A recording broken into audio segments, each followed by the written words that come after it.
महाशिवरात्रीनिमित्त आज आर्यन न्यूजच्या दर्शकांसाठी खास आपण जाणार आहोत काशी विश्वेश्वर काशी विश्वनाथ मंदिर दर्शनासाठी। भगवान शंकराच्या 12 ज्योतिर्लिंगापैकी एक अतिशय प्रसिद्ध असलेले उत्तर प्रदेश येथील काशी विश्वनाथ मंदिर हे काशी, बनारस व वाराणसी नावाने ओळखले जाते। मोक्षधाम म्हणून काशी ओळखली जाते। पवित्र गंगा नदीच्या तीरावर असलेल्या काशी विश्वनाथ मंदिर दर्शनासोबतच या ठिकाणी भाविकांची प्रचंड गर्दी असते।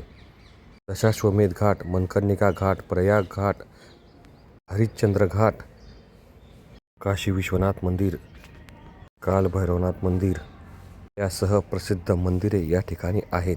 काशी दर्शनासाठी एकदा जरूर जावे। श्री रवींद्र लाठे, आर्यन न्यूज, पहूर तालुका, जामनेर जिल्हा, जळगाव।